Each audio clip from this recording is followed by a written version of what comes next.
최근 우리 사회를 떠들썩하게 했던 입양아 정인이에 대한 학대와 그리고 죽음에 관계된 이 사건은 아동학대라는 충격만이 아니라 이 입양아의 부모가 다 목회자들이고 이 아이들이 기독교 세계관으로 가르치는 대학의 졸업생들이었다는 게 더욱 큰 충격을 우리에게 주었습니다.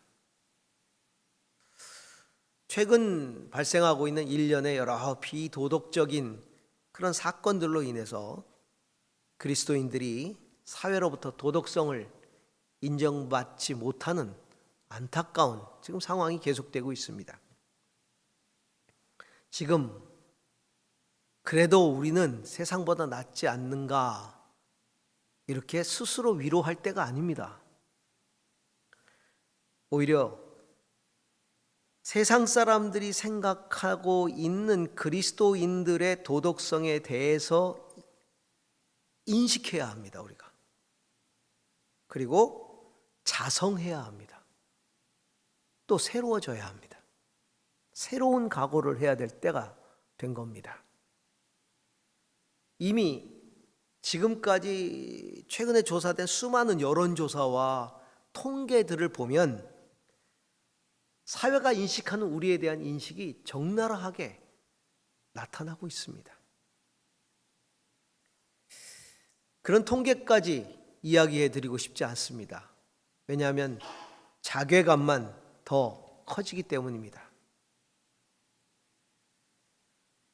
성도의 거룩성을 회복하지 않고서는 기독교 신앙을 회복할 수가 없습니다. 우리는 회복해야 합니다. 거룩성을 회복해야 합니다. 어떤 모습으로, 어떻게 회복해야 할까요?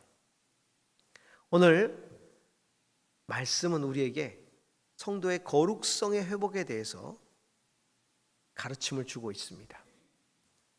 첫 번째입니다. 베드로전서 1장 13절 말씀인데요. 거룩한 삶의 회복은 다시 오실 주님을 기다리면서 그때 받을 은혜를 기다리는 성도의 영적 태도를 회복하는 것이죠. 자, 베드로전서 1장 13절 다시 한번 읽도록 하겠습니다. 그러므로 여러분은 마음을 단단히 먹고 정신을 차려서 그리스도께서 나타나실 때에 여러분이 받을 은혜를 끝까지 바라고 있으십시오.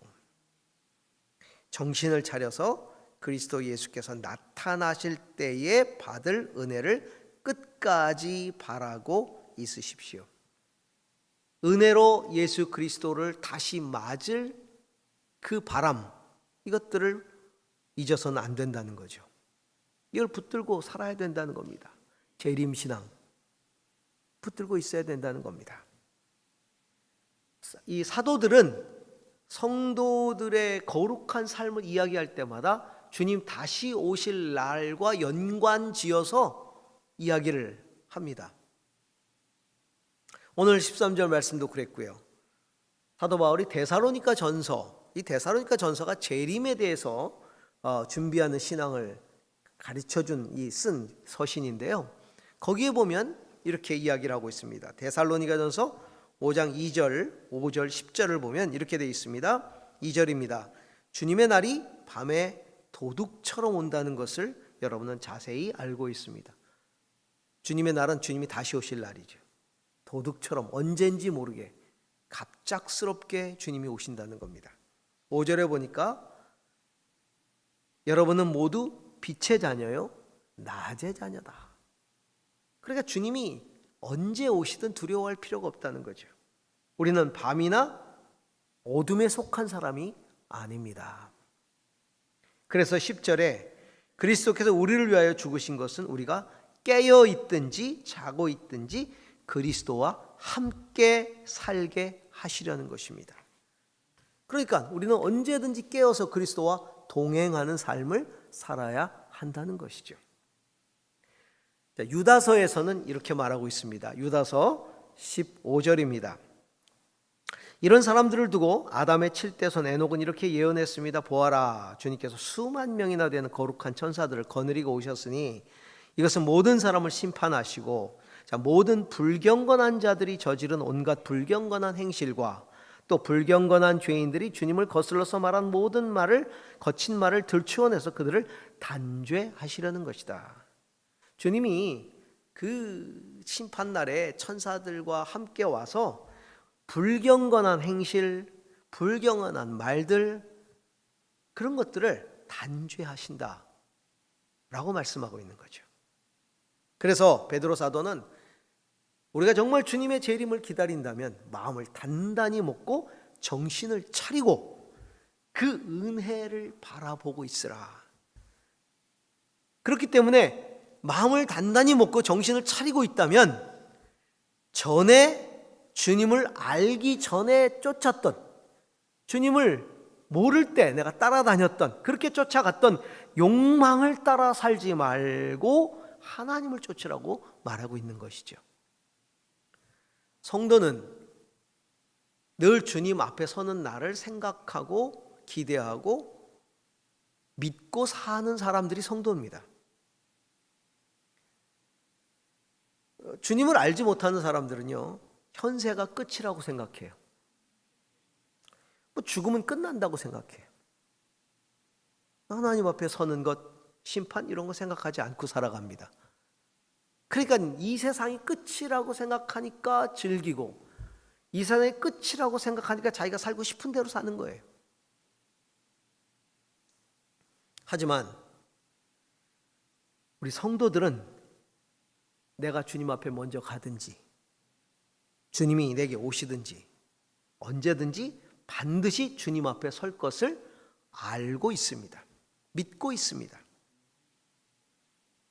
그때 우리는 은혜를 입어야 되지 않겠습니까? 주님 앞에 설 때에 구원의 은혜 받아야 되지 않겠습니까? 우리가 그 은혜를 바라보고 사는 거 아닙니까? 그 은혜를 바라보는 그 믿음이 변해서 안 된다는 거예요. 그것을 끝까지 바라보고 있어야 된다는 겁니다. 물론 주님께서는 당신의 보혈로 우리를 정결케 하셨습니다. 믿음으로 우리를 구원하실 겁니다. 그러나 내가 믿음 생활 한다고 하면서, 믿음을 가지고 있다고 하면서도 육신의 욕망만을 따라 살고 하나님의 법을 행치 않는 그런 삶이 일상화된다면 과연 나는 마지막 때 주님의 은혜를 구할 만한 믿음이 있는 걸까요? 분명히 그렇지 않은 걸 것입니다. 요즘 참 마음이 착잡합니다. 곳곳에서 들려오는 성도의 타락과 관계된 이야기들 가만히 듣고 있으면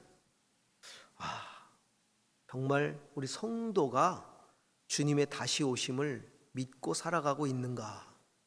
주님 앞에 서게 될 것을 믿기는 하는 건가?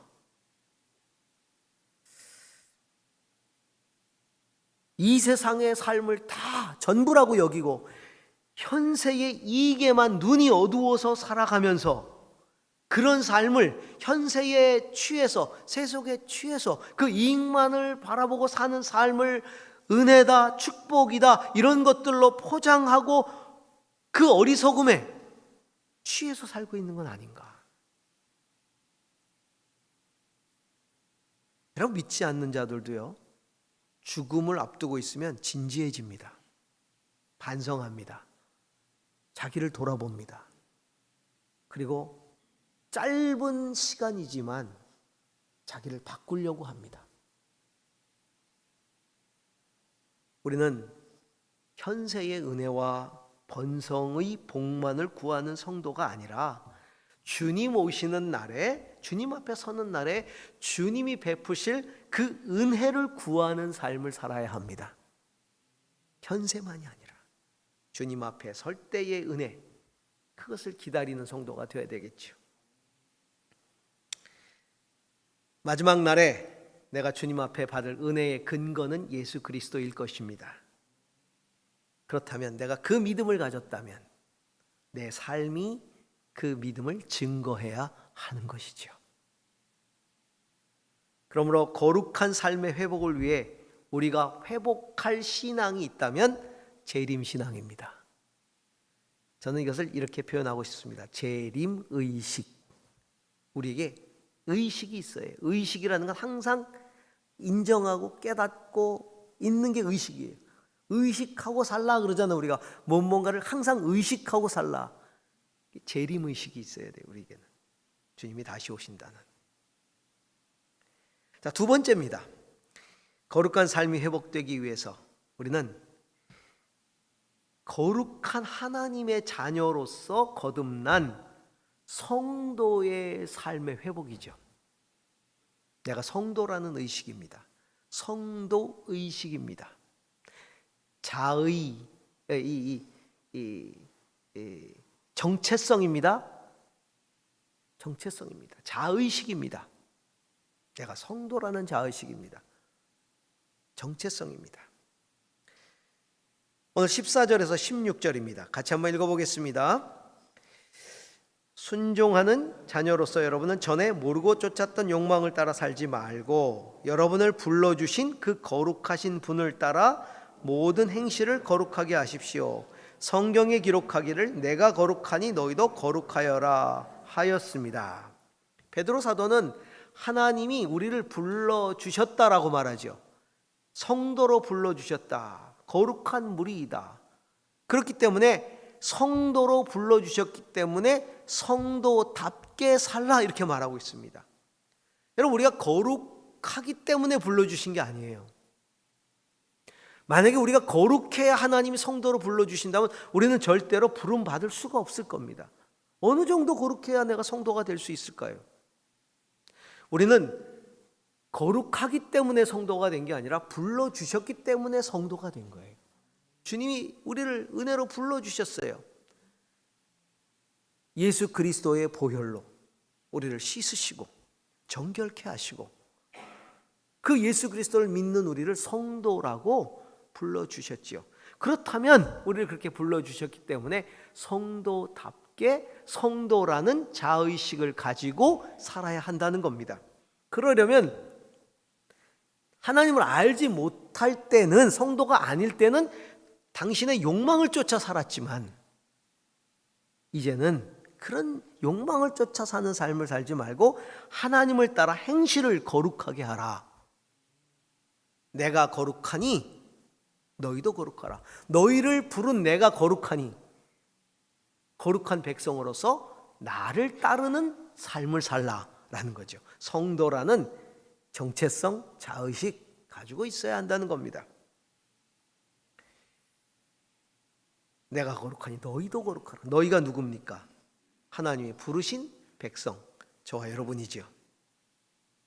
그래서 거룩한 백성으로 부름받은 겁니다. 그래서 성도 의식이 필요합니다. 여러분, 대한민국 국민인 게 자랑스러우십니까? 이건 아멘 안 하셔도 돼요. 제가 여러분에게 대한민국 국민으로서 자랑스러운 대한민국 국민으로서 그 의식을 가지라고 요구하는 게 아니에요.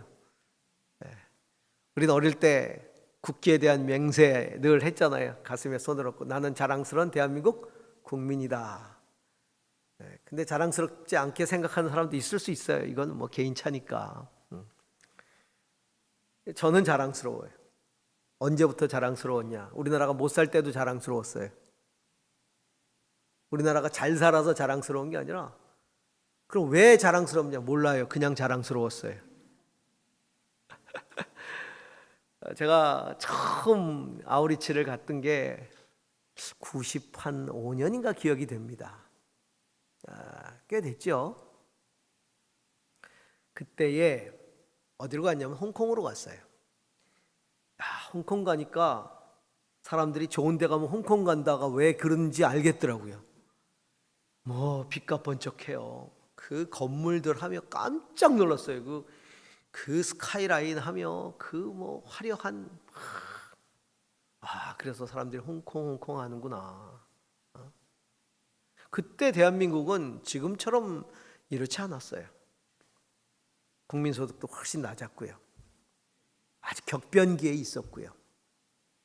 그런데요, 왠지 그렇게 자랑스러워요. 그래서 전철을 타고 전철을 타고 이제 이동하는데, 우리 팀들하고 이동하는데 이제 이야기를 나눴는데, 괜히 내가 한국 사람이잖아 막 이러면서 한국 사람인 걸 굉장히, 제가 한국말을 하면 홍콩 사람들이 다 한국 사람인 줄 알 거라고 생각을 했어요. 알아주기를 바랬고요. 지금 생각해 보면 굉장히 우습게 여겼을 수도 있죠. 깜짝 놀란 게요, 제가 홍콩을 그 다음번에 또 한 번 갔었는데 거리를 지나가니까 그 동남아 사람처럼 생긴 사람들이 달라붙어요. 그러더니 명품이 있대요. 한국말로 짝퉁이 있대요. 다 있대요. 시계도 있대요. 다 있대요. 한국말로 해요. 짝퉁 있어요. 명품 있어요. 깜짝 놀랐어요. 얼마나 많은 한국 사람들이 와서 그걸 찾았으면, 이 사람들이. 그래서 저희는 짝퉁 안 써요 그랬더니 진품도 있어요.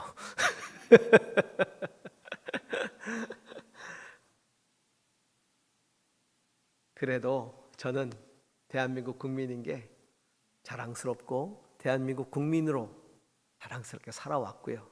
지금도 살아갈 거고요. 대한민국 국민으로 죽을 겁니다. 자의식이에요. 어떤 분들은 말할 거예요. 저 목사는 국뽕이다. 요즘 그걸 국뽕이라 그러거든요. 저 국뽕 목사다. 그래, 저 국뽕이에요. 국뽕이. 여러분, 세상살이를 하면서도 내가 국뽕인데, 여러분, 하나님 나라의 백성이 하나님 나라의 자의식을 가지고 살아야 되지 않겠어요? 난 하나님 나라의 백성이라고 하는 당당함, 하나님 나라의 백성으로서의 의식.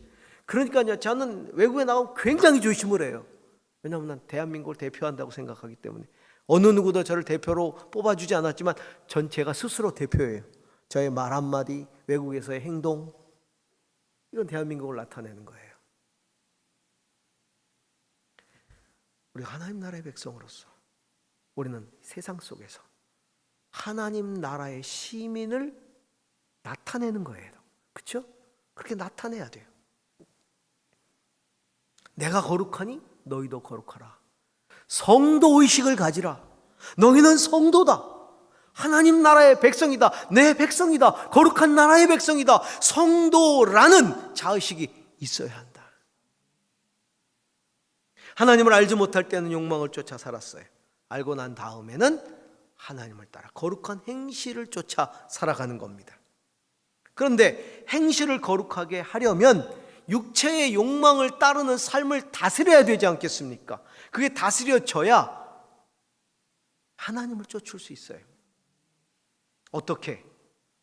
무엇으로 육체의 욕망을 따라 사는 우리의 행실을 다스릴 수 있겠습니까? 성경은 이렇게 말합니다. 갈라디아서 5장 24절에서 25절 같이 읽습니다. 그리스도 예수께 속한 사람은 정욕과 욕망과 함께 자기의 육체를 십자가에 못 박았습니다. 우리가 성령으로 삶을 얻었으니 우리는 성령이 인도해 주심을 따라 살아갑시다. 예수께 속한 사람은 정욕과 욕망과 함께 자기 육신을 십자가에 못 박았습니다. 성령으로 새로운 삶을 얻었으니 이제는 육신의 욕망을 쫓아 살지 말고 성령이 인도해 주심을 따라 살아갑시다. 할렐루야. 성령의 인도하심을 따르라는 겁니다. 성령의 소욕은 육체의 소욕을 거스리고 육체의 소욕은 성령의 소욕을 거스리니 성령을 따라 사는 삶을 살라는 겁니다.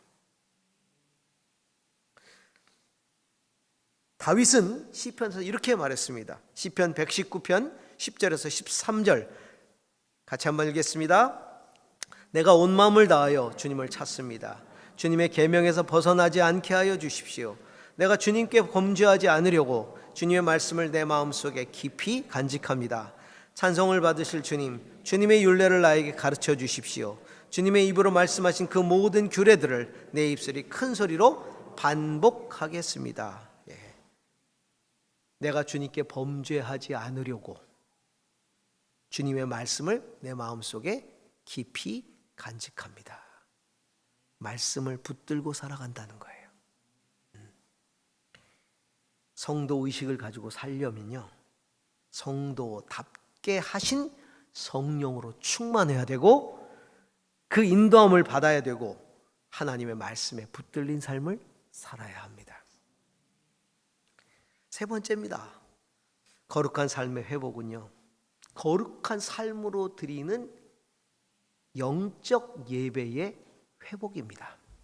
예배 의식의 회복입니다. 예배 의식 가지고 살아야 된다는 겁니다. 예배 의식. 로마서 12장 1절입니다. 로마서 12장 1절 같이 한번 읽겠습니다. 형제 자매 여러분, 그러므로 나는 하나님의 자비하심을 힘입어 여러분에게 권합니다. 여러분의 몸을 하나님께서 기뻐하실 거룩한 산 제물로 드리십시오. 이것이 여러분이 드릴 합당한 예배입니다. 예, 일단 1절입니다. 성도의 삶을 타락하게 만드는 가치가요, 거룩하게 살지 못하게 하는 가치가 이원론적 사고예요. 세상은 속되고 교회는 거룩하다라는 생각이에요. 그래서 세상살이를 하려면 나도 속되게 살고 교회에서는 거룩해져야 되는 거예요. 이런 사고방식이에요. 세상에 나가서 내 마음대로 살고 싶은 대로 세상 사람처럼 살아요. 교회 와서 거룩한 것처럼 그렇게 예배하면 되는 거예요.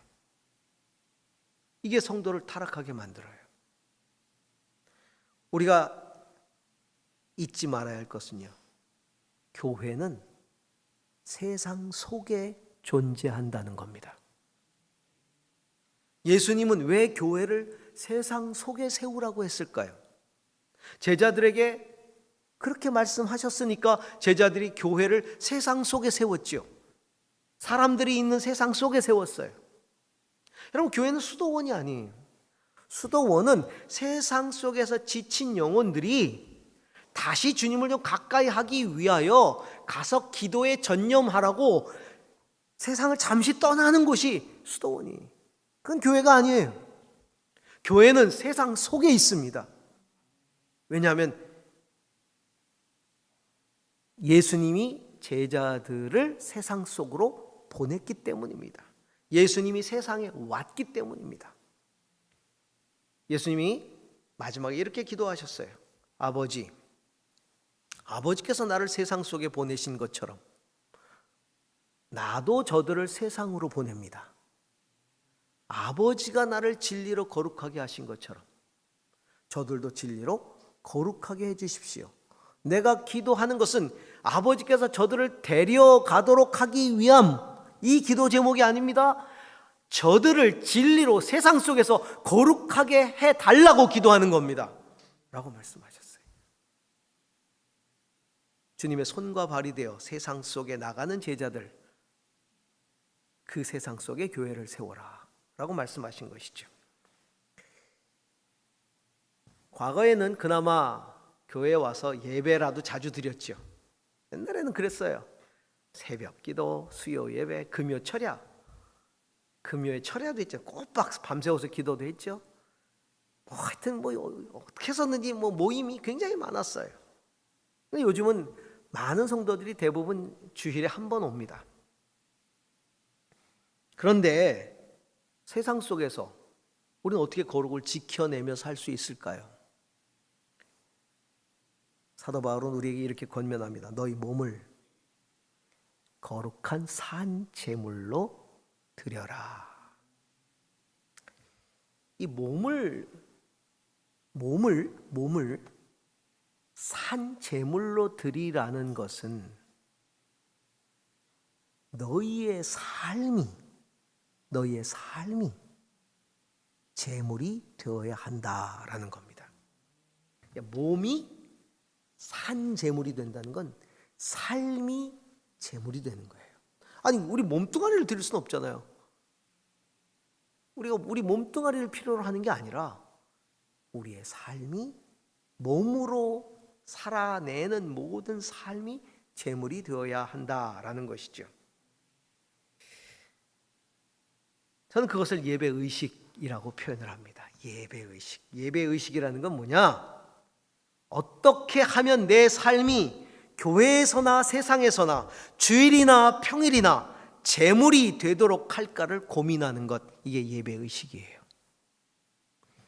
어떻게 하면 내 삶이 교회에서나 세상에서나 주일이나 평일이나 내 삶이 제물이 되게 할까를 고민하는 것, 이게 예배의식이다. 제물은 자기가 죽어 남을 살리는 걸 제물이라고 말합니다. 제물은 다 그렇게 쓰여져요. 짐승이 제물이 될 때 자기는 죽고 남을 살리잖아요. 대신 죽잖아요. 이게 제물이에요. 자기는 죽고 남을 살리는 게 제물이에요. 그러므로 우리의 삶이 제물이 되라는 얘기는 내 삶이 누군가를 살리는 삶이 되어야 한다. 살리는 희생 제물이 되어야 한다라는 겁니다. 내 삶이 누군가를 살리는 삶이 되어야 된다. 이것을 아주 쉽게 표현을 하면 살림살이 이렇게 표현을 할 수 있어요. 살림살이. 여러분, 왜 살림살이라고 할까요? 살이는 내가 사는 게 살이에요. 근데 살림살이래요. 남을 살리는 살이인 거예요. 살리는 삶, 이게 살림살이에요. 살림살이 하면 제일 먼저 떠오르는 분이 있죠. 엄마. 우리 엄마의 삶을 한마디로 표현하잖아요. 살림살이. 우리 어머님은 살림살이에 모든 걸 다 바쳤다. 살림살이. 어머니의 희생을 살림살이라고 표현해요. 뭐 밥하고 설거지하고 뭐 이런 것들만이 살림살이가 아니에요. 가족을 위해 자기 인생을 다 희생하는 어머니. 짠합니다. 그 어머니의 삶. 살림살이. 아빠는 나가서 열심히 돈을 버는데 왜 살림살이 한다고 안 하죠?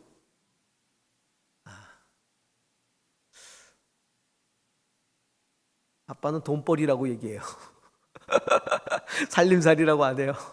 돈벌이 하러 갔다. 돈벌이 하러 갔다.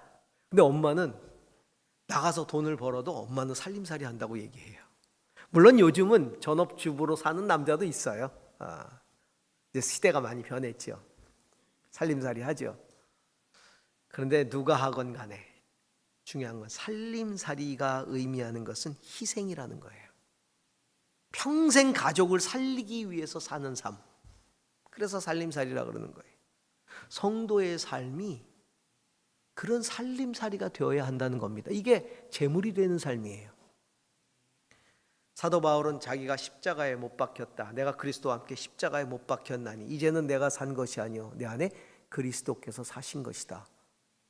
그러면 예수 그리스도께서 십자가에 못 박혔다는 건 뭘 의미해요? 당신은 십자가에 죽으시고 인류를 살리셨잖아요. 그럼 그 예수 그리스도와 함께 십자가에 못 박힌 나도 죽고 나도 남을 살려야 되는 그 삶을 살아야 한다는 겁니다. 뭐가 죽어야 돼요? 내 자신의 욕망과 이익만을 따르고 추구하는 이기적인 삶이 죽어야 되겠죠. 내 자신과 타인에게 고통을 주는 잘못된 습관을 죽여야 되겠죠. 하나님의 뜻을 거스리는 교만한 자아를 죽여야 되겠죠. 타인의 삶을 힘들게 하는 그릇된 성품을 죽여야 되겠죠. 말씀에 합당하지 않은 삶의 태도들을 죽여야 되겠죠. 그리고 남을 살리는 삶으로 거듭나야 합니다. 어떻게 나는 그렇게 거듭날 수 있을까요? 어떻게 내 삶이 제물이 되도록 할 수 있을까요? 오늘 로마서 12장 1절에 12장 2절에 이렇게 말씀하고 있습니다. 2절 같이 한번 읽습니다. 여러분은 이 세대의 풍조를 본받지 말고 마음을 새롭게 함으로 변화를 받아서 하나님의 선하시고 기뻐하시고 완전하신 뜻이 무엇인지를 분별하도록 하십시오. 예.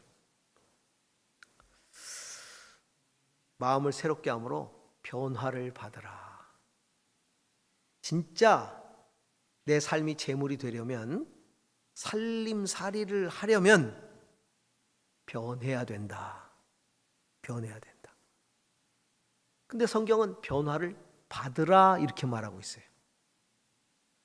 내 스스로 변하기가 어렵기 때문에 그래요. 세상에서 가장 힘든 일이 사람 바뀌는 일이에요. 오죽하면 사람이 바뀌면, 변하면 뭐라고 얘기해요? 죽을 때 됐니? 그러잖아요. 너 변한 거 보니까 죽을 때 된 거구나. 그 얘기는 뭐예요? 죽기 전엔 안 바뀐다는 얘기입니다. 그만큼 안 바뀌는 게 사람이에요. 그래서 스스로 변한다는 건 너무 힘든 거죠. 그래서 변화를 받으라고 말하는 거예요. 변화를 받으라. 어떻게? 성령과 진리의 말씀 안에서 변화를 받아야 되는데, 그 변화를 성령과 진리를 통해 받기로 갈망한다면 무엇부터 해야 되느냐? 시대의 풍조를 본받으려고 하는 마음을 없애라. 다시 말하면 너의 마음 가운데 지금까지 내 삶을 다스려왔던 세상 풍조를 따르지 않겠다는 결단이 있어야 된다는 겁니다. 지금까지는 내가 세상 풍조를 따라 살았어요. 그것이 내 마음을 좌우했어요. 그것을 따르지 않겠다는 결단이 있어야 된다는 겁니다. 이제는 세상 풍조를 따라 살지 않을 거야. 남이 하는 대로 그렇게 따라가지 않을 거야. 세상의 이 어떤 세류를 따라 살아가지 않을 거야. 나는 진리의 말씀과 성령의 인도함을 따를 거야 라고 하는 결단이 있어야 돼요. 그때에 성령이, 말씀이 나를 지배하기 시작합니다. 내가 의지가 견고할 때. 그렇게 되면, 그래서 변화가 일어나기 시작하면요, 뭐에 제일 먼저 신경을 쓰냐 하면 하나님의 선하시고 기뻐하신 뜻이 무엇일까? 옛날엔 그거 생각도 안 했어요. 그냥 남이 하는 대로 했어요. 세상이 하는 대로 했어요. 그런데 내가 변화가 일어나기 시작하면 하나님의 선하신 뜻은 뭘까? 온전하신 뜻은 뭘까? 그걸 먼저 생각하게 되는 거예요. 그리고 그것을 따라 살아갈 때 기쁜 거예요. 그것이 내게 기쁨을 주는 거예요. 그래서 그 하나님의 선하신 뜻을 알려고 애를 쓰는 거죠. 그때 비로소 세상 풍조를 따르던 나의 옛 삶이 죽게 되고 재물이 되는 살림살이가 시작되는 겁니다. 믿음은, 예수 그리스도의 십자가를 믿는 믿음은 우리의 옛사람을 그리스도와 함께 죽게 만듭니다. 옛사람이라는 존재를 죽게 만드는 게 믿음이에요. 그런데 그리스도께서 나의 옛사람, 옛 존재를 죽이셨다면 나는 나의 옛 삶을 진리와 성령으로 죽여야 돼요. 그건 내 몫이에요. 여러분, 우리가 예수 믿었다고 다음 날부터 성자가 됩니까? 아니잖아요. 다음 날부터 성품이 바뀌든가요? 우리 그런 얘기 하죠. 야, 너는 믿는다는데 왜 안 바뀌냐? 내가 나를 봐도 안 바뀌어요. 왜 안 바뀔까요? 안 바뀌려고 하니까, 안 바꾸려고 하니까 안 바뀌는 거죠.